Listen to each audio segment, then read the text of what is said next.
When the agents opened that old storage unit, they didn't expect to find my daughter's handwriting, 30 years old, trembling on a letter addressed to me. My knees went weak, but my voice stayed steady. I said, "Bag it, tag it, and keep the camera rolling." That was the moment everything changed. Before I begin the story, tell me, where are you listening from today? I've kept the same morning routine for years, the one that keeps me from unraveling. The coffee percolator hums on the counter. That old radio mutters about traffic on I-10, and the porch light still burns even though the sun's been up an hour. Mornings keep a woman sane, or at least remind her where she left her sanity. The air smells like damp oak leaves and yesterday's rain, that soft Baton Rouge humidity that clings to your skin like a memory you can't wash off. The TV plays one of those talk shows full of smiling people and perfect lives, and I let it babble while I butter toast. Same old, I say to no one. Then the anchor's tone changes. Breaking news. Financial arrest in New York. I almost tune it out until the camera pans across a line of suspects. My thumb slips on the remote. One woman turns her head toward the lens, and the world tilts. Her hair's shorter, her eyes harder, but they're my girl's eyes. My heart punches my ribs like it wants out. The coffee mug slides from my hand, hits the tile, and shatters loud enough to wake the ghosts. The caption shows a different name, but I know that necklace, silver with a crooked heart. I made it when she was 10, back when she said she'd never take it off. I whisper, "You've got to be kidding me." The screen freezes on her face, that half-defiant look she used to give when she'd been caught sneaking cookies before supper. My knees tremble, but I don't fall. I steady myself on the counter and murmur, "If that's you, baby, I'm still here." Outside, the world keeps moving. Delpha Jean across the street hoses down her lilies, hollering at her dog for digging again. A boy pedals by, shouting, "Morning! Miss Dunmore!" His voice floats like nothing's changed, but inside, something's cracking. Bills wait by the fruit bowl, and I notice the one marked past due. I laugh dry, whispering, "Folks think time heals. It just teaches you how to hide the pain better." I head to the garage with that old limp in my right knee, acting up. The air smells of motor oil and cedar. There's a flower tin on the shelf, inside it, a bent key I haven't touched in years. The lock squeaks before it gives way. Inside the cedar box lie 37 years of waiting, Polaroids faded to ghosts, VHS tapes labeled in my handwriting, and a police report stamped, "Filed 1988. Deputy Carl Hanrich's signature curls like a snake across the bottom. Possible runaway." I snort. "Possible my foot." I add a shard from the broken cup into the box. "Today's evidence," I mutter. Then I unfold my notes, numbers, addresses, a diner name long shut down. Every page smells faintly of smoke and tears.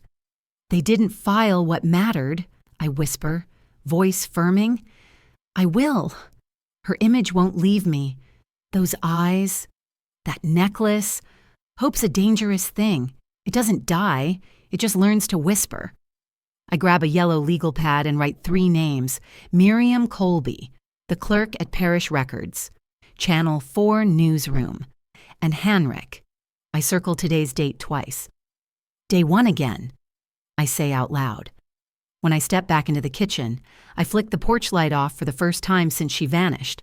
Then I turn it on again. Slow, deliberate. Not surrender, a signal. I lift the phone, my hand steady. I dial the number on the old report. It rings twice. "This is Hanrich," a tired voice answers. "Deputy Hanrich, this is Loretta Mae Dunmore. We need to talk. Today." A long breath hisses through the line. "Ma'am, some files ought to stay put." I stare at the frozen TV image, my daughter's necklace gleaming under courthouse lights. Not this one. My voice doesn't shake. If you won't open that file, Deputy, I will. I started the morning with the same coffee pot, the same chipped mug, but the air felt heavier, as if the house itself was holding its breath. I swept the floor clean of last night's shards, each piece of porcelain sounding like a reminder, keep your hands steady. I poured fresh coffee, labeled the paper sack of fragments with the date, then tucked my notepad under my arm. No sense showing up unprepared. The porch light blinked once as I locked the door. Not surrender, signal. The sheriff's substation sat behind a row of overgrown azaleas. The place smelled of disinfectant and neglect. I stood at the front desk until a young deputy pointed me down the hall. "Hanrick's still in records," he said. Like that should explain everything. When I stepped into his office, Deputy Carl Hanrick didn't look up right away. Thick neck, thinning hair.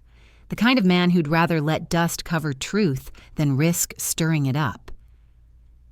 "Can I help you, ma'am?" he asked finally. "It's Loretta Mae Dunmore," I said, taking a seat without waiting to be invited. "You filed a report for me in 1988. My daughter vanished. I need that file reopened." He frowned. "Records from that far back. A lot of boxes got moved. Some got wet." I leaned forward. "Notes don't disappear in the rain. Deputy, people do." He sighed, scribbling on a pad. "I'll take a look, but it's been decades. Maybe she just ran off." "Runaways don't leave 8-year-old handwriting on a mother's fridge," I said softly. "And they sure don't vanish without a trace while wearing a necklace you never logged." That made him pause. I saw his shoulders tense before he muttered, "You're stirring old waters, ma'am." "Then it's time someone learned to swim," I replied. He promised to check the archives, voice flat as chalk. I knew what that meant. Nothing. As I walked out, I noticed a flyer pinned to the bulletin board. Citizens Review Meeting, Thursday, 6 p.m. I circled it in my planner. The parish records office was cooler. Fluorescent lights buzzing like hornets. The clerk wore her glasses on a chain just like mine. "Looking for April 1988 incidents?" she asked. "That's right." She pulled out microfiche reels, sliding them across the counter. "We don't get many folks wanting these anymore." "Some of us still believe paper tells the truth," I said. Hours passed in clicks and scrolls until a headline caught my eye. "Missing teen reported south of River Road." I jotted every detail, weather, time, witnesses. The clerk leaned over. "Name change filings are public. Maybe check New York. Folks reinvent themselves on paper first." Her kindness was quiet but real. "Doesn't cost me anything," she said when I thanked her. By the time I left, my head ached but my heart was steady. I stopped at the grocery for milk. Above the counter, a flat screen played the noon news, and there she was again, my girl, older, sharper, standing in handcuffs under the name Talia Voss. I froze, watching that necklace glint under courthouse lights, the same crooked heart I'd made decades ago. Proof, not memory. The young clerk said, "Crazy story, huh?" "Son," I said without looking up, "you don't know the half of it."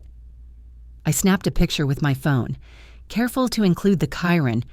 When I got home, I laid the printouts and stills across the table, arranging them like a caseboard. Then, on one side, now on the other, each taped piece whispered, "Keep going." The phone rang late afternoon. "Ms. Dunmore, Deputy Hanrick," the voice said. I pulled what I could. Not much left. "You start saying that name, Talia Voss, in public. You'll draw attention you don't want." I held my tone steady. "I'll take eyes over backs turned." He hesitated, then hung up. A minute later, The phone buzzed again. New York number this time. Ms. Dunmore? This is about Talia Voss. We need to speak. Today. The New York number blinked again before I could sit down. I pressed the speaker button. Notebook ready. Ms. Dunmore, this is Eden Furlow from Channel 4. A clear young voice said, I believe you. That sentence alone made me pause. I pulled out a chair, the legs scraping the linoleum, and sat slow. All right then, let's talk like grown folks. Eden spoke quickly, but with care, outlining how her newsroom had cross-referenced an arrest report where Talia Voss appeared as a financial consultant. It may be minor, she said, but the name wasn't random. I gave her only what I could prove, the date my daughter vanished, the parish report stamp, and the necklace with the scratched clasp. I don't chase ghosts. Furlow, I told her. I chase paper. We agreed to meet at Magnolia Diner within the hour, public, but quiet. Originals stayed home, copies only. When I hung up, my pulse beat steady. Not fast. I brewed one last cup of coffee, poured it into a thermos, and whispered, let's see what truth looks like in daylight. The diner buzzed with that early evening hum, jukebox off, pie under glass, regulars half watching the weather report. The waitress called me on, and I took a booth near the window. A young woman walked in, light jacket, recorder clipped to her collar. Eden Furlow, late 20s, steady eyes. She ordered black coffee, no sugar. I don't want to re-traumatize you, she began. Trauma doesn't need your help, I said. Truth does. Her recorder clicked on. I slid a manila folder across, photocopies, photographs, a hand-drawn grid linking 1988 to now. She studied each label as if reading scripture. You're organized, she said softly. I taught high school 30 years, I replied. Grading habits die slow. Eden handed me a consent form, her hands trembling just a little. I read every line, circled 2 clauses, and initialed them. Paper cuts before paper trails, I muttered. We set ground rules. No publishing without my sign-off, no showing up at my church or my neighbor's doors without warning. She nodded, serious as rain. Fair, she said. Somewhere between refills, we pieced together how Talia became a name people said out loud without flinching. I told her what I'd gathered over the years, rumors of a man named Gavin Rourke who recruited fresh starts for boutique firms. He called it mentorship, I said, but what he built was obedience. In my mind, I could see it. Sterile corporate halls, badges, contracts that erase the past line by line. Gavin's promise, will help you become who you were meant to be, was a velvet trap. That's not rescue, I told Eden. That's captivity with a mirror. She pressed stop on her recorder, eyes sharp now. We've seen his name before, she said. White-collar grooming cases, women with new IDs, sealed records. We agreed to work together. Eden would dig into company registries and shell corporations tied to Gavin Rourke. I'd take the local path, parish records, Citizens Review meeting Thursday. You dig New York, I told her. I'll hold Baton Rouge, she warned. Once we speak that alias publicly, they'll come after you. They can circle all they want, I said. I'll be the center. When the check came, I kept the receipt, writing Meeting Eden Furlow. 6:17 p.m. across the top before tucking it into my purse. Back home, dusk pressed against the windows. I opened the cedar box, adding the receipt, the consent copy, and a new contact list labeled Media, Legal, Government. I snapped a photo of the layout, backed it up to a cheap USB, and stored the passcode card in my Bible. Measure twice, cut once, I whispered. The phone buzzed again. Unknown Baton Rouge number. A man's voice, low. You're asking about Talia Voss. Be careful where you stick your nose. My nose goes where my eyes can prove, I said, calm as stone. The line went dead. I logged the call time, voice type, and added threat log entry 1. Then I texted Eden our signal word, Lily. She replied with a single emoji. I locked the door, turned on the porch light, and looked toward the dark street. Tomorrow, I said to the quiet. I take my questions to the public, and if the door won't open, I'll bring my own hinge. I arrived at City Hall before the janitor finished setting out the folding chairs. The fluorescent lights hummed overhead, the kind of sound that makes silence feel heavier. My papers sat in a neat stack, corners squared, pen ready. When the clerk called roll, I stood and spoke clearly. Loretta Mae Dunmore, disappearance, 1988. My voice didn't waver. Deputy Carl Hanrich sat 2 rows back, eyes fixed on his clipboard. I logged his seat number in my notebook like evidence. The chairperson asked what I was requesting. I said, access to the original incident logs and the missing notes column. My tone stayed calm, clipped, deliberate. I'm not here to make noise, I'm here to make a paper trail. Someone in the back whispered, God bless her. And I let the words pass like wind through a church window. The board promised an internal review. I replied softly, I've lived through your pendings. Outside, Baton Rouge heat hit like a memory. As I crossed the lot, a man in a ball cap walked parallel to me. He kept his head down, pace steady. Ms. Dunmore? He said low, not looking up. You don't know me. He pressed something small into my palm, a USB drive wrapped in a grocery receipt, and said, for your daughter.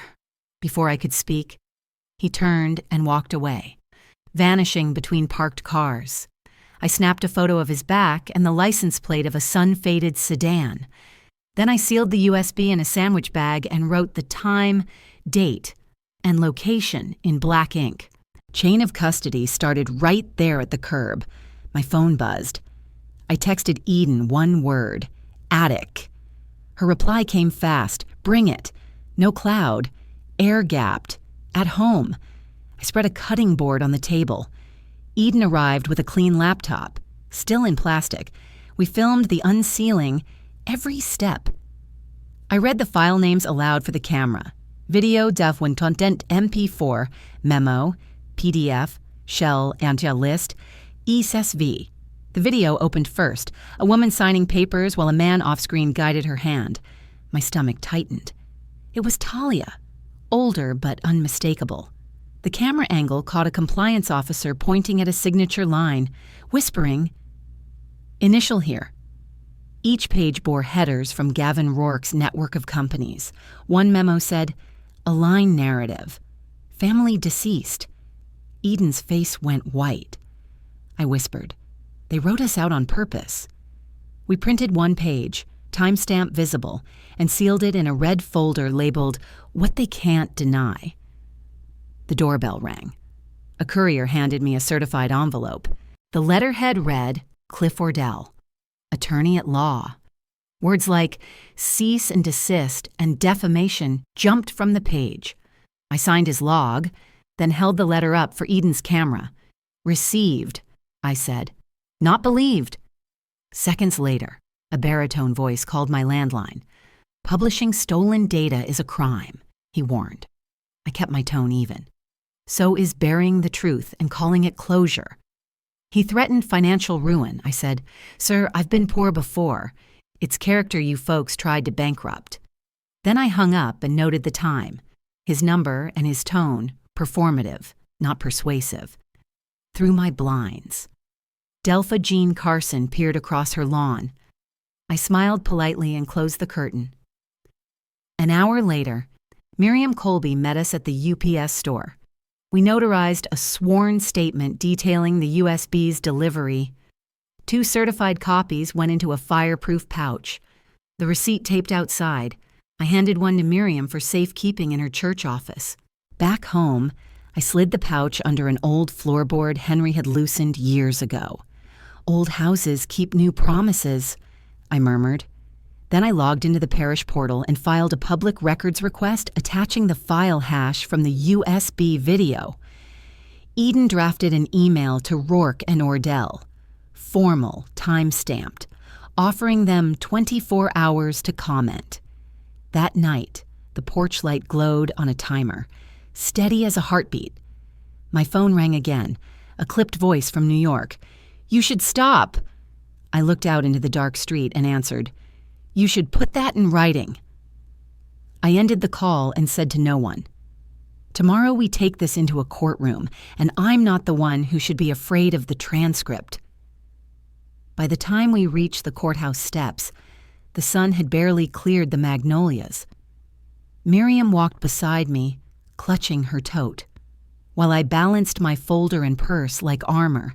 Inside, the marble floors echoed every heel strike, each one reminding me this was no longer just my grief. It was evidence.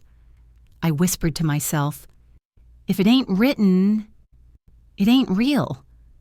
Cold air met us in the main hall. The bailiff's baritone voice rolled names across the docket. I saw Cliff Ordell already seated at the counsel table, face flushed under courtroom light. 2 rows behind him, Gavin Rourke sat stiff, chin high, pretending I wasn't real. Eden leaned close, whispering. "Ready?" I answered. "Truth walks on 2 steady feet. Let's keep it that way." The clerk stamped our exhibits, the ink drying like ceremony. When the judge entered, all the small talk died. Cliff stood first, smooth as oil. "Your Honor, Ms. Dunmore has been misled by online rumor. She's distributing stolen material." His tone had that false sympathy men like him use to sound reasonable. I stood slowly, reading from my notes, the USB handed off in public view, the timestamps, the notarized log. "We didn't steal truth, Your Honor. We safeguarded it."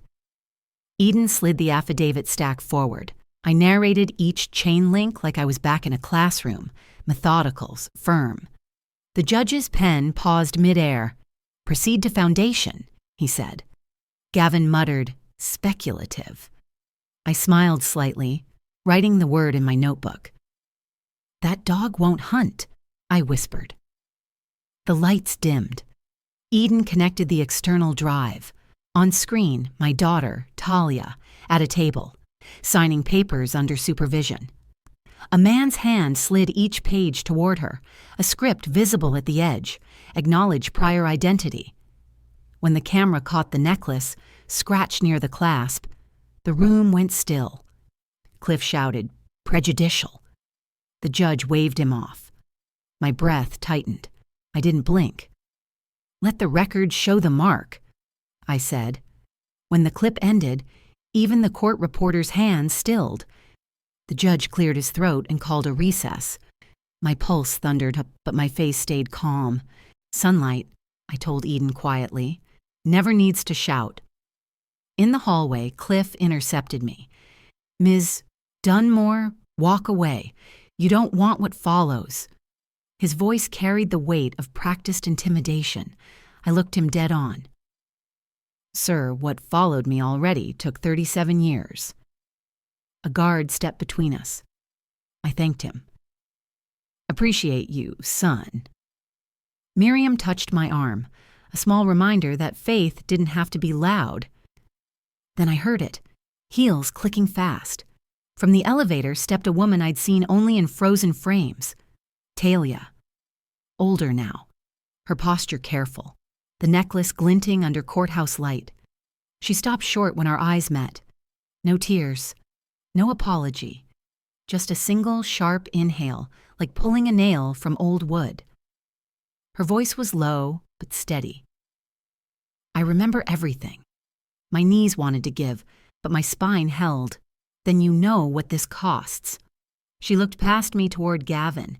His stare hardened. Hers broke free. I didn't reach out, just said, "You don't owe me silence anymore. Speak for you." a nod, small, deliberate. The kind that means a door has cracked open after decades, sealed shut. Eden's recorder light blinked once, catching the moment. Back in the courtroom, the bailiff called us to order.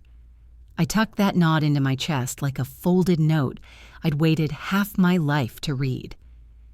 The judge returned, glasses sliding down his nose. He spoke of protocol, of reviewing coercion evidence. Cliff objected again. Overruled. I didn't look back at Talia. My eyes stayed on the bench. Eden texted Lily. I flipped my phone face down. No distractions, no triumph yet. Miriam whispered, "You're doing fine," I answered. "We're not done." When the judge lifted his pen, the air thickened. For a heartbeat, I felt the floor tilt, either toward sunlight or a deeper dark. After court, the house felt too still. Miriam brewed tea while I sat at the kitchen table. Legal pad open, pen balanced between my fingers. The kettle hissed, then quieted, like it was holding its breath, too. I began drafting the letter to Talia. Not a plea, not a sermon, a record. "If you're listening," I whispered, "this is me under no oath but my own." I listed what she took. Time, birthdays, a last name that used to mean something, and what she couldn't touch, the marrow of my love, the memory that stayed awake even when I wanted to sleep. I called that necklace scratch a stubborn star that refused to fade. I dated and signed every page, stapled them neat, scanned the file, and locked one copy in my cedar box. My phone buzzed, but I turned it face down. Evidence, unlike people, waits its turn. When I read the letter aloud, my voice came steady. "I forgive you," I began, not because forgetting is possible, but because hate is unpaid labor. I paused, then added, "Forgiveness isn't reunion. The door's unlocked, but you still have to cross the threshold." I wrote clean lines, no poetry, no apology about Gavin, about the men who hid truth under paperwork. Men who build mirrors for girls to disappear in still have to face themselves someday. I ended with something only she'd understand. The porch light's still on. I finally kept one for me. My hand cramped halfway through the last page, but I didn't stop. "If you wonder what I did without you," I wrote, "count the seconds. They all belonged to you once." Then the dizziness came. Letters doubled. The kettle screamed again, and before I could steady myself, the tile caught me. Miriam shouted, her voice sharp as glass. "Loretta, stay with me." She grabbed the phone, called 911, read my medications from the fridge like she'd trained for this all her life. I could hear the EMT's calm voice. "Ma'am, we got you," I whispered back. "Don't let that pouch out of sight." Miriam held it close to her chest. The siren's rise and fall matched my heartbeat. In the ambulance, I recited the USB hash out loud just to keep my mind tethered to proof instead of panic. At the ER, the world smelled like bleach and fear. I signed a form giving Eden permission to hold my letter if I couldn't. "No pity shots," I told her. "Keep the camera on the paper, not the IV." She promised. The nurse signed as witness. Initials tidy in the corner. Eden's eyes shone. Not pity, just purpose.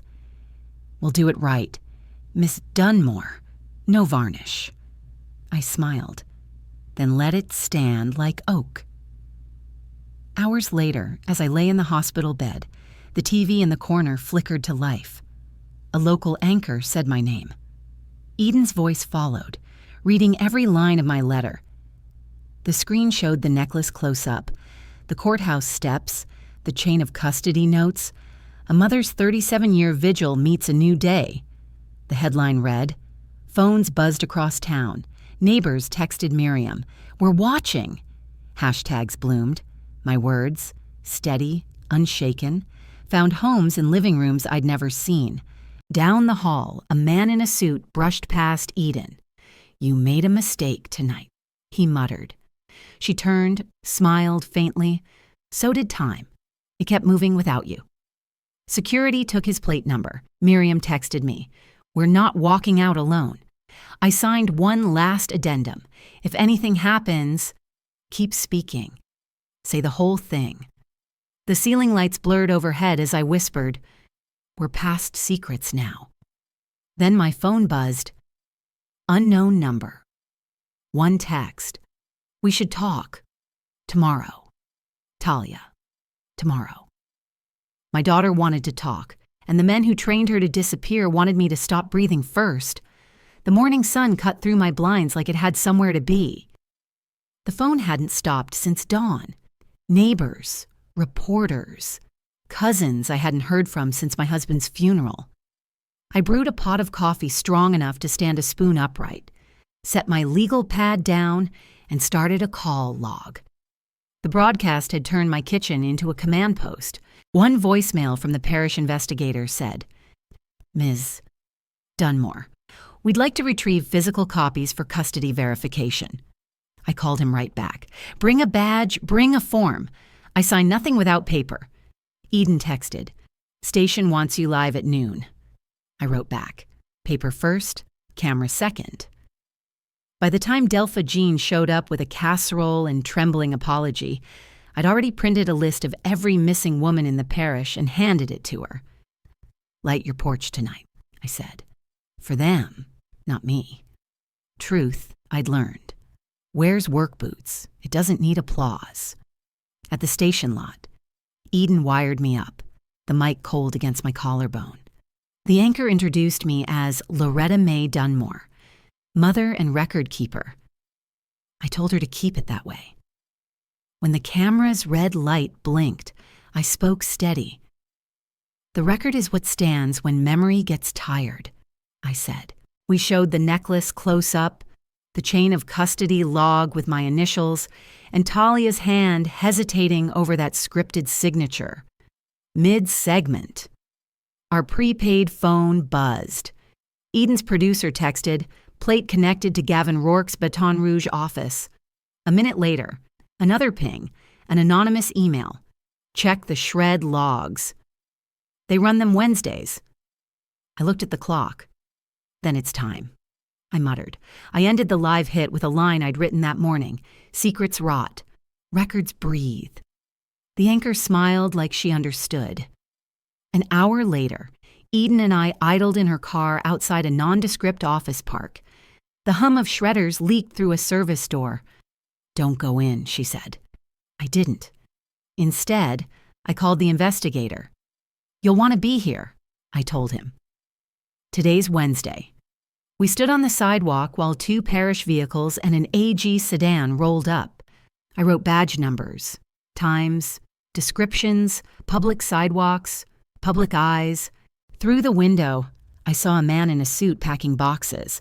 One officer came out holding a bag marked media devices. Another followed with docs. "Finance," I whispered. "Paper talks if you listen long enough." Eden caught it on camera, eyes wet behind the lens. By mid-afternoon, the Bar Association sent an email. "Formal complaint initiated. Cliff Ordell." I printed it, stapled the header, and wrote in the margin, "Not revenge, repair." Cliff called within minutes. "You don't understand how this works," he said, voice slick. "Sir Erpt," I answered. "I was 29 when you said that last time. I'm 69 now. I do." I hung up before he could breathe his threat. Eden turned the radio up. AG's press office scheduling a 5 p.m. statement. "They're moving." She grinned. "They're finally moving." The courthouse steps looked different under daylight, cameras crowded like dandelions. The spokesman said words I'd waited decades to hear. "Preservation order issued, devices seized, review underway." A reporter asked if I wanted an apology. "I want a process," I told him. "Apologies are wind. Paper holds." Behind me, Miriam's hand found my elbow, grounding me like it always had. I smiled toward the lens. We rest with the porch light on. That evening, the block glowed gold. Every house, every stoop, lit like prayer candles. Eden uploaded a short video explaining how to file a records request. I read the closing line myself. Paper is how regular folks hold on to themselves. My prepaid phone buzzed again, an attachment. Garage footage, time-stamped, showing Gavin entering a storage unit with a box labeled Archive. I forwarded it straight to the AG's office, logging the time. Then came a text from an unknown number. Check the storage unit under the old bank. Code 1975. I didn't go. I sent it to the investigator and wrote, "Messenger risk. Do not meet alone in my pad." As the sun slipped down, my phone lit up one more time. Talia, landing in New Orleans tomorrow. Don't come to the gate. Just leave the light. I looked at that porch switch, hands steady for once. For 37 years, I'd been waiting. Tonight, I was preparing. I woke before sunrise. The house still and honest. The checklist sat on the counter where I left it. Call the AG, contact, confirm code 1975, verify badge numbers for the team. My hands didn't shake when I dialed. They'd done this 100 times. "Yes, ma'am," the agent said. "We're on site in 30. I texted Eden one word, Lily. She replied with a timestamp and a shot list, signage, tags, custody close-ups. I packed 3 folders, one marked Evidence USB, one Legal Notary, one Personal, Talia Vernice Dunmore. Every sheet was tabbed, initialed, dated. Miriam picked me up with her thermos and a laugh, 2 pens, extra staples, and my patient voice. "That's the kit," I said. I left the porch light burning in full daylight, not waiting anymore, signaling. I said it aloud as we drove downtown. No settlement without sunlight, no apology without paper. The old bank annex still smelled like cold dust. AG agents met us at the door, their body cams blinking red. I identified myself for the record, Loretta Mae Dunmore, complainant. They logged the unit number, 1975, and rolled up the door. Bankers' boxes stacked like a mausoleum of secrets. Inside, a desktop tower, binders labeled training, on board, and one slim folder marked 1992, personal. When the evidence tech read it out, my throat closed. The officer allowed a brief inspection before sealing it. Talia's handwriting curved across the top line. "Mama, I'm fine. Don't look." The air turned heavy, but I stood still. "This," I said quietly, "is coercion with paperwork." A mini DV tape inside another box ran on the deck, Gavin Rourke's voice coaching a girl to erase her past. "Lock the old life away," he said. Wednesday's shred logs lay on top. Same day I'd warned them about. Proof breathes on its own if you give it light. As we stepped into the hallway, my phone rang. Cliff Ordell. I hit speaker. "Off the record, Ms. Dunmore, 7 figures NDA, broadcast withdrawn." His tone was a smirk in a suit. I looked at Miriam, nodded, and said, "Sir, off the record is where you hit us. I live on the record now." Eden recorded the call. Miriam noted the minute and phrasing. I added my terms. Calm and plain. Public admission. Name restoration. Restitution fund run by a church and legal clinic. Compliance reforms filed with the court. Impossible, he snapped. "Then bring your paper to daylight," I said, and ended the call. Threat log. Page 4, hush money declined. At the parish clerk's office, I handed over Talia's birth certificate and her new affidavit. She'd emailed it at dawn, reclaiming her name. The clerk stamped it, the sound crisp as a gavel. Eden filmed only our hands, the paper, the seal, the initials. Outside, microphones sprouted like weeds. The AG spokesman read charges: fraud, obstruction, conspiracy, Cliff's bar suspension was under immediate review. I stepped forward. Reading Talia's single-sentence statement, I was coached to disappear my mother. No applause, just breath. I announced the Porchlight Fund, legal aid for families with the missing. Secrets die in daylight, I said. We're fresh out of shade. Later, in a side room. Talia waited. No cameras. Her necklace still bore that scratch, tiny but unyielding. Forgiveness isn't a pass, I told her. It's a job with milestones. She nodded, eyes steady. I slid a house key across the table. Doors unlocked, thresholds earned. She didn't take it yet, but her hand rested on it. We planned next steps, joint statement, counseling, weekly calls. When you say my name, I asked. Say it like you mean it.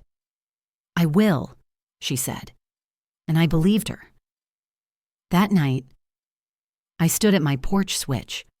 The block shimmered with light, every porch, every window glowing back. 37 years, I whispered, and paperwork was my prayer. I flipped the light off. The neighborhood kept theirs on. I signed one last document, civil claim. Funds directed first to the Porchlight Fund. Miriam notarized, Eden time-stamped. My phone buzzed. Talia. Good night. Mama. Next week? Committee hearing? I typed back. Yes, we'll put it in writing. I laid the cedar box beneath the floorboard, lighter by one ghost, heavier with purpose. The night settled quiet, but the phone on my kitchen counter wouldn't stop blinking. One new message, unmarked, no number. I pressed play. A man's voice, low and certain, said, "You think it's over? Mrs. Dunmore? Check who signed the fund papers." The porch stayed dark. My heart didn't.